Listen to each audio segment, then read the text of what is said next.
درود و سلام دوستان ارجمند و بینندگان گرامی قدر یوتیوب کانال روزنامه جمهوریت. ما از این به بعد تصمیم گرفتیم که با یک زمره از عالمان موفق طب تاجیک صحبت ها آوریم و درباره کشفیات های آنها، داروهایی که اونها اختراع کردند در مورد آنها صحبتی داشته باشیم. در زمینه صحبت و سخنرانی های سرور دولت صورت میگیرد که با عمل یعنی با استحصالات جلب کردن علم تاجیک همیشه صحبت ها میکنند و یادتون هست که 30 می سال 2024 سرور دولت در واخوری با کارمندان و خادمان معارف و علم جمهوری که یک واخوری بسیار هم تاثیرگذار بود، در اونجا بار دیگر با نقش علم در رشد کشور همچنین با استحصالات نزدیک کردن علم صحبت ها داشتند که این صحبت ما در همین زمینه صورت میگیرد. با استودیو دعوت کردیم رزاقوف همراه، مدیر شعبه بیماری های کودکان مرکز شهری بیماری های پوست و زهروی شهر دوشنبه را. خوش آمدید. سلامت باشید.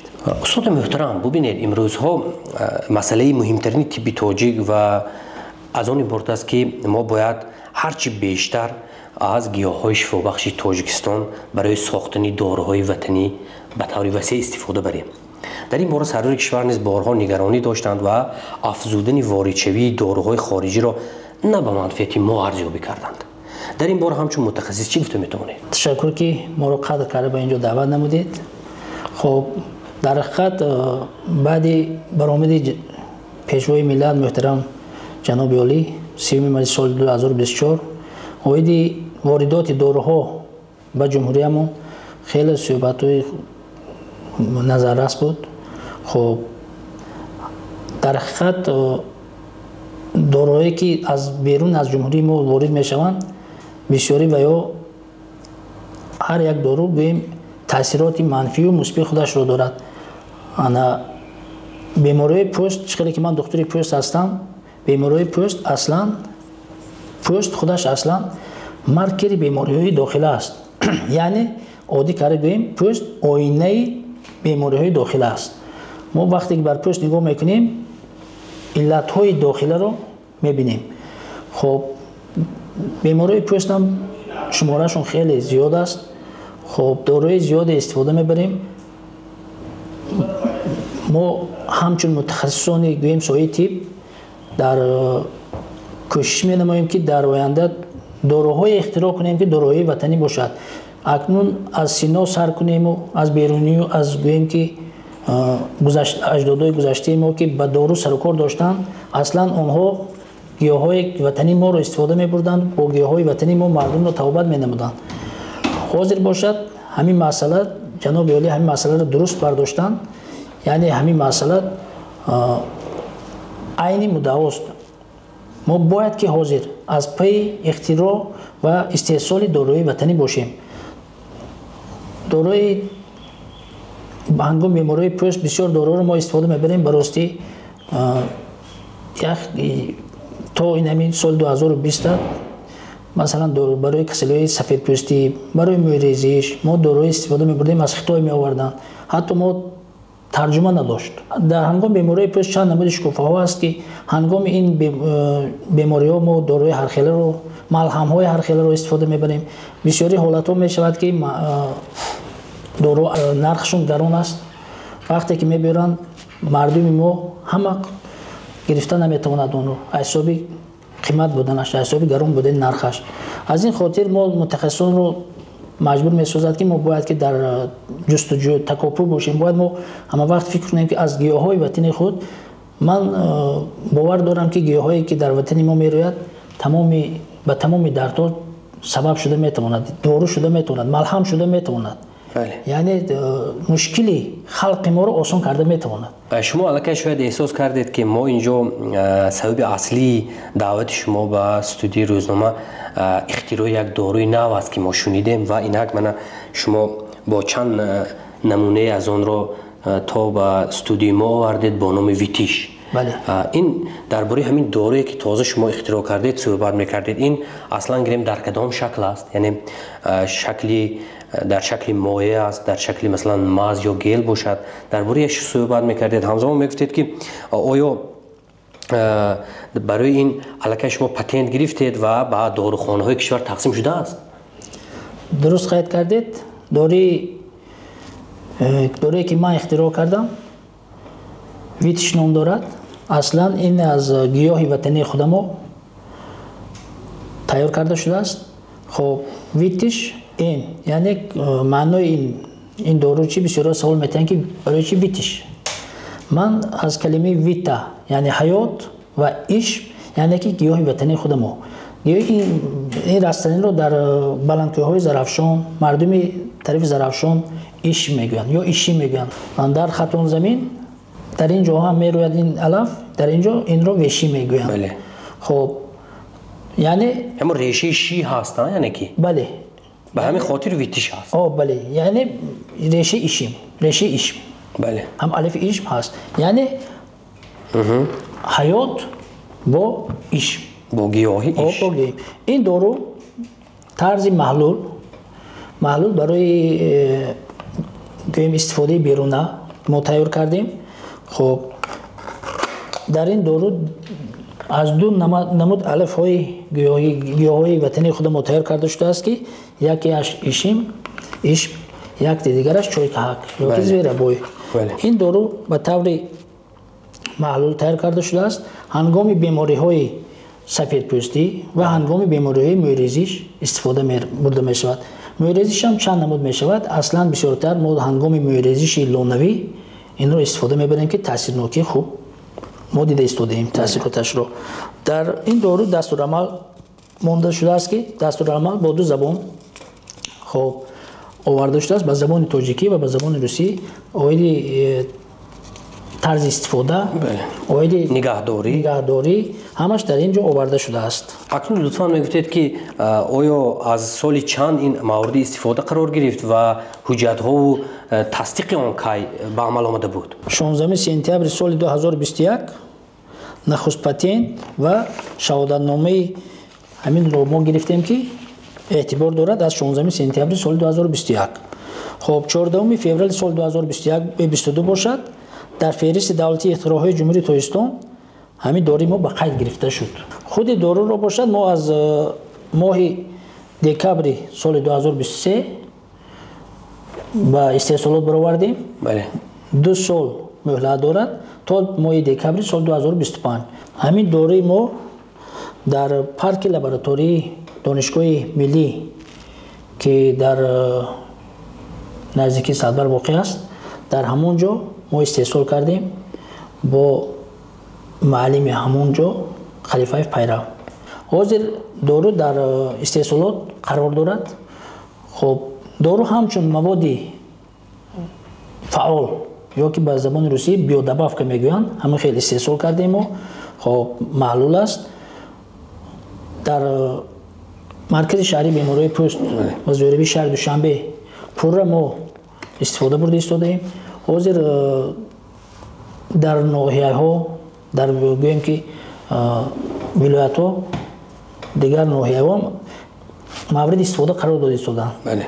خب تاثیرناکی دارو چی برتری دارد؟ پیش وقتا ما می آوردیم استفاده می بردیم داروهایی که از خطای می آوردن، ممکن از ازبکستان می آوردن. یکم از حساب ارزش و یا کمتر گرانتر نرخشون. دوم هنگامی که ما استفاده می بریم بیمارا وقتی که آفتاب می روند بیمارا بعد مالیدن دارو استفاده دارو می تواند که سوختگی به وجود آید، یعنی سوختگی به وجود آید. برتریت این داروی ما چی است؟ برتریتش همین است که وقتی که ما 2 بار 3 بار میمالیم همین سوختگی پیدا نمی شود. یک. دوم این دارو کودکوبا از 1 سال بالا ما پورا نو ترسیده استفاده برده میتونیم. برتریتش همین است. یگان انگیزه زیان‌آور نمیدهد از خودش یعنی؟ نه انگیزه نمیدهد. اکنون از حساب اونی که در ترکیبش پروکومارینو دارد از حساب همین فتوسینتز به عمل آمده در پوست انگیزش پیدا می شود. هنگامی گوییم که مویریزیش یا هنگام سفیدپوستی و ملانین گفتگی پیگمنتی که در پوست نیست می شود یا که کم می شود هوای برقرار می گردد.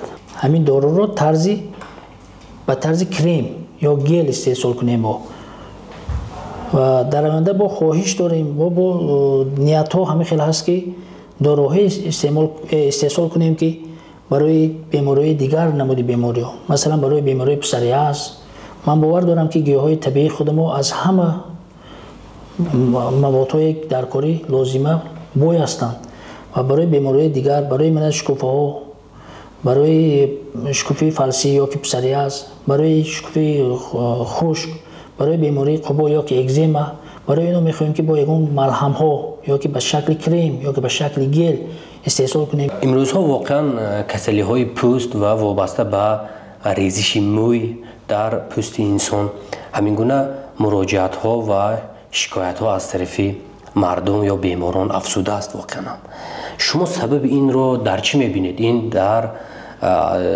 ویرانشوی شاید اکولوژی محیط ما باشد یا سببی ترکیبی اون چیزهایی که ما میخوریم به اون وابسته است یا آفتاب واقعا هم که چطوری که میگن خیلی به زمین نزدیک شده است، میگن گرم شوی اقلیم دیگر مشاهده میشود یا سبب این باشد؟ چی سبب و عامل ها هستند که به این مانند بیماری ها افزوده است؟ سالهای اخیر بیماری پوست شاید همه بیماری از اون جمله از مشاهده من بیماری پوست خیلی جوان گشته شدند.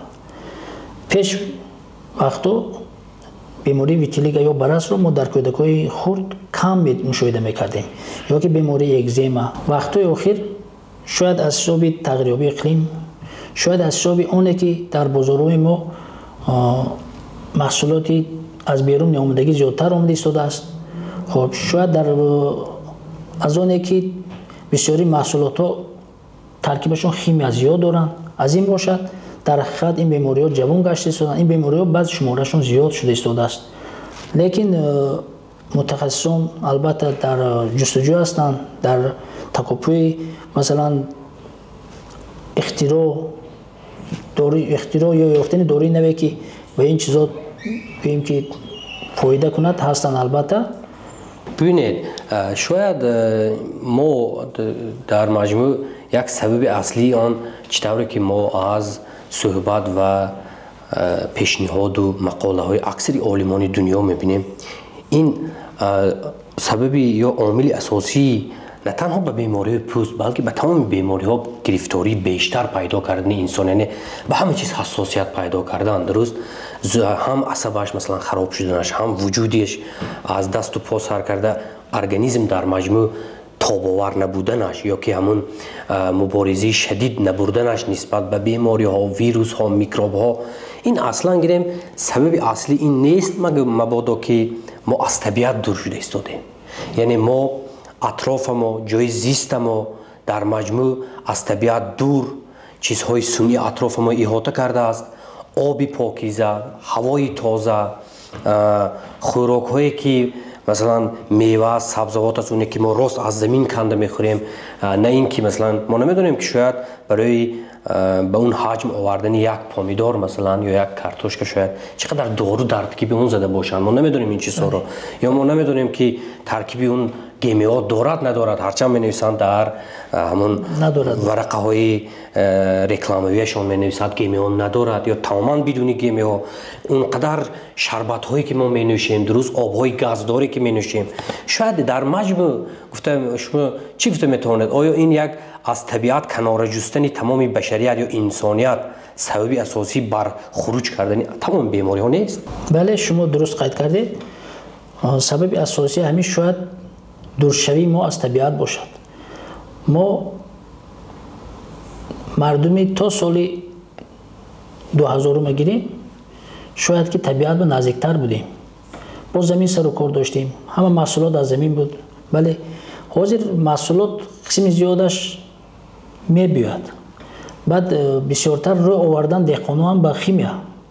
بسیاری حتی بینید که آب وقتی که از سرچشمه رفته میخورید چه کیفیتی دارد، چه لذتی دارد.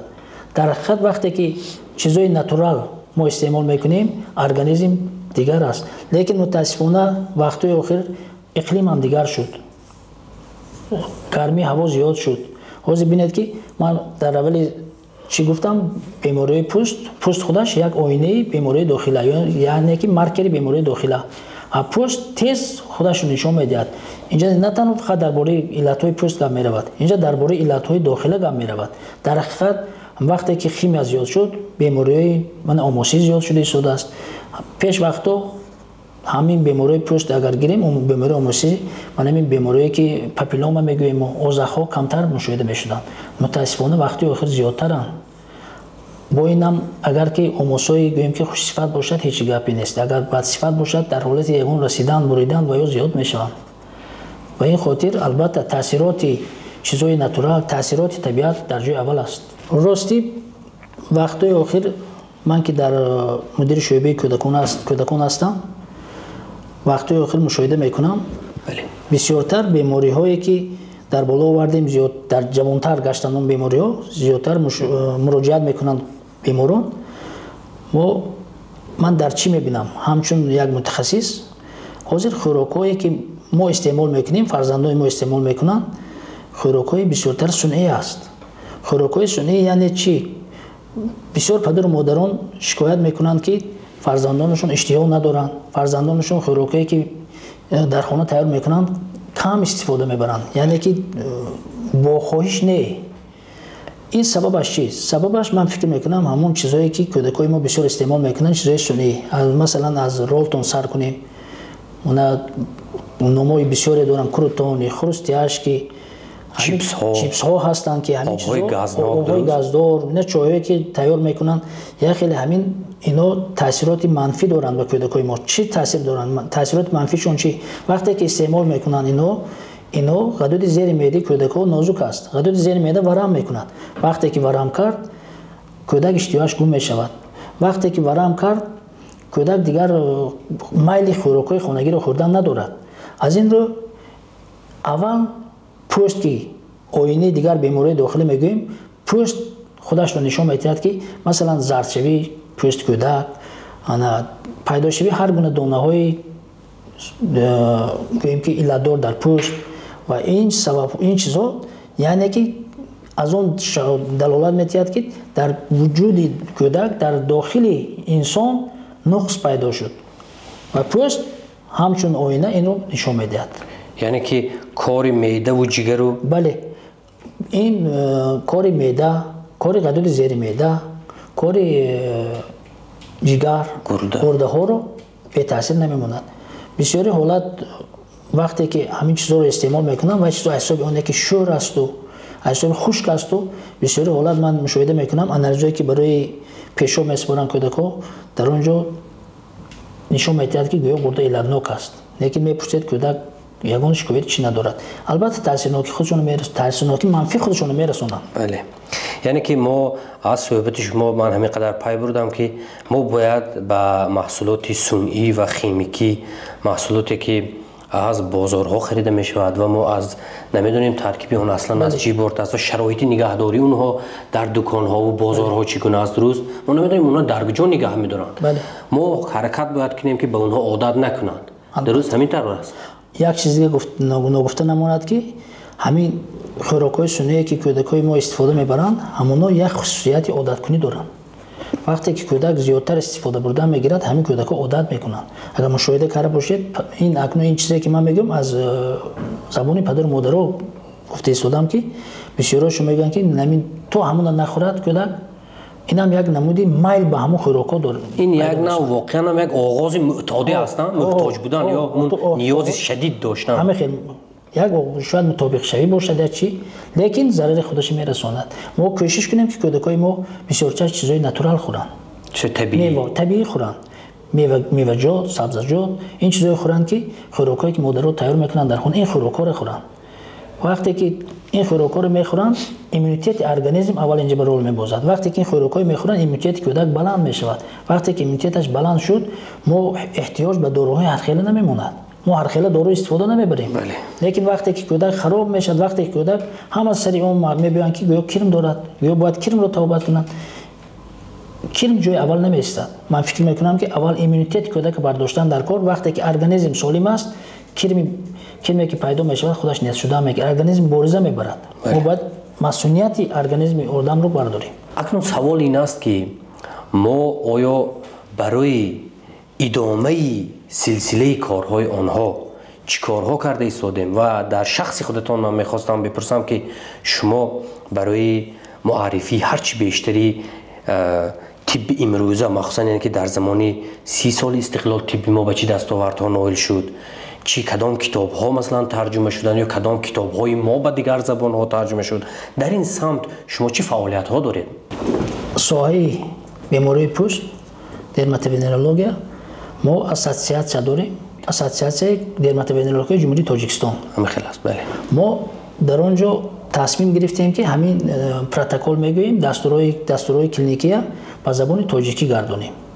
ما همین رو اول به زبان روسی که بود، به زبان تاجیکی اول دستورهای کلینیکی بیماری سرایتی جنسی رو برآوردیم. بله. بعدا دستورهای کلینیکی بیماری پوست که وای در آنجا داخل میشه بیماری سرایتی پوست و بیماری غیر سرایتی پوست، یعنی بیماری زنبورقی پوست هم در اونجا داخل میشن. ما اینو برآوردیم. حاضر در گوییم که دستورالعمل‌های کلینیکی بیماری پوست رو که با در اونجا هم بیماری سرایتی و هم بیماری غیر سرایتی پوست است ما چاپ کردیم و زبان تاجیکی حاضر دسترسی همه طبیبان است، از روی همون استفاده برده ایستادیم. عین زمان در بیماری پوست هنگام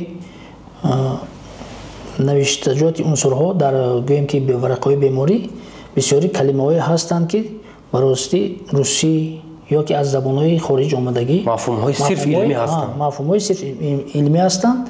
ما از اون که عام‌فهم شود، از اون که همه طبیبان یک خیلی نویسند فهمند، ما با 2 سال به جمع‌آوری لغت مشغول شدیم. با اساسیاسیای درماتوونرولوژی جمهوری تاجیکستان که دیرکتوری اون حامد مظفر میباشند، ما در یک جایگی حال همین رو جمع آوری کردیم. زیاده از 500 کلمه شاید در حالت چاپشوی باشد. باید که روزهای نزدیک همین از چاپ برآید و طبیبان پیشکش کرده شود. بجز از اون دستورالعملی که ترجمه کردید و دست جمعانه چاپ کردید، همزمان این لغتی که گفتید هنوز چاپ نشده است و اما در دستی چاپ است، باز یگان کتابی دارید که چاپ شدگی باشد؟ بله، اون کتاب در همین جا هست.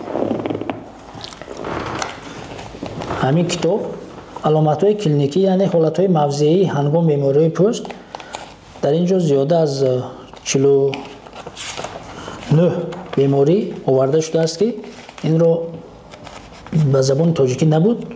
ما همین رو به زبان تاجیکی ترجمه کرده این پیشکشی دکتران و دانشجویانی که نو به همین ساحه میبیان برآوردم. این کتاب از چاپ برآمد، پیشکشی دکتران گشت. بله. 49 نمود بیماری همه بیماری پوست هستند؟ بله، همش بیماری پوست هستند با صورتاشون با علامت‌های کلینیکیشون، یعنی که همون حالت‌هایی که هنگام این بیماری در پوست پیدا می شود. بله. در پایان صحبتمان لطفاً میگفتید که برای هر چقدر زودتر پیشگیری کردن بیماری پوست و در مجموع گرفتار نشدن به بیماری پوست باید یک انسان چیکارها را باید کند؟ چی قاعده های گیگینی است؟ البته هر یک شخص طبیب خودش است. هر یک شخص باید که قاعده های سنتر گیگینی رو رعایت کند. اول تازگی در جای اول می ایستد. دوم چیزی که در بالا آوردیم، چیزایی که ما استعمال میکنیم، ما باید دونیم که چی برای ما مهم است، چی برای ما فایده آور است، ما همون رو استعمال کنیم. بعداً باید که حساسیت پوست هر کس نسبت عامل‌های بیرونی داخله هر خیل است. ما باید به این چیزا اهمیت دهیم. مثلا وقتی که آفتاب تفسیرش ایجاد شد، ما دیدیم دانسته باید که از آفتاب دوری جوییم. گوییم که همه وقت در آفتاب پوست رو نسوزانیم. بله. این چیزا هست که ما باید به این چیزا رعایت نماییم. دوستان ارجمند، بار دیگر ما مهمانی عزیزمون طبیب حاذق رزاق همراه را به استودیومون خوش آمدید میگیم. سپاس برای آمدن و اینقدر یک صحبت خوبه که در مورد طب تاجیک مخصوصا درباره بیماری پوست اینجا پیشنهاد و اطلاعات و پیشنهادهای جالب برای بینندگان ما کردید. دوستان عزیز، واقعا هم تاجیکستانی عزیزی ما که واقعا هم یک طبیعتی زیبا و ناتکرار دارد. همزمان صدها شاید گیاهای شفابخش دارد که هنوز از زمان حضرت ابن سینا تاکید می شود که این گیاه ها باید آموخته شود. حتی در زمان شوروی شما می دونید که لغت های علاهیده و کتاب های علاهیده با نام گیاه های شفابخش تاجیکستان ترتیب داده شده بود، اما ما متاسفانه بی‌پروایی کردیم. اون گیاه ها را از اون گیاه ها نتوانستیم درست استفاده بریم، بجز از همین اسپندی که در زمان سینا هم استفاده میشد. دیگر اکثر گیاه ها تنها میرویند و با تغییریابی فصل های سال باز خزان میشوند. ما اونها را برای طب، برای طبابت، برای شاید حتی برای استفاده در یگان خوراک حتی نتوانستیم استفاده ببریم. و نگرانی سرور دولت هم، انتقاد چندین باره سرور دولت هم از آن است که تاجیکستان کشور گیاهای شفابخش است، اما ما و شما از آنها درست استفاده برده نمیتوانیم. و صحبت امروزه هم اصلا گریم رابطه داشت به همین که همگی ما یک دارو را اینجا برای شما معرفی کردیم با نام ویتیش این که از دو گیاه چای که و همگی از دو گیاه ترکیب یافته میتواند برای تغییر دادن رنگ پوست که شاید سفید شده باشد، شاید یک داغ سفید پیدا شده باشد برای آن، یا که برای ریزش موی در ارگانیسم انسان یاردم کند. ما همگی یعنی که ما همگی خصوصیت دو گیاه را اینجا برای شما معرفی کردیم یا که گفته گذاشتیم. ما صدها هزارها گیاه داریم که حالا شاید اگر کافته برایم شاید یک رویخطی دقیق و نهایی تمام گیاهای تاجیکستان هنوز مشخص نشده باشد. چون که در بلند کوهها، در دامن کوهها، در دشت‌های وسعتناک، در بیابان‌ها، در شرایط بیابان یک گیاه هست که شاید به یک درمان باشد که ما نمیدونیم.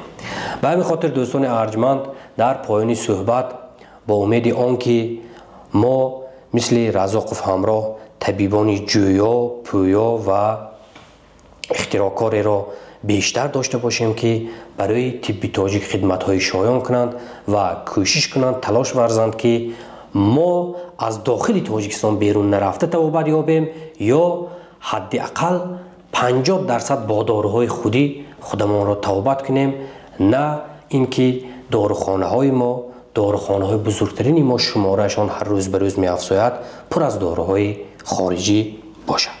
سلامت باشید تا برنامه‌های آینده.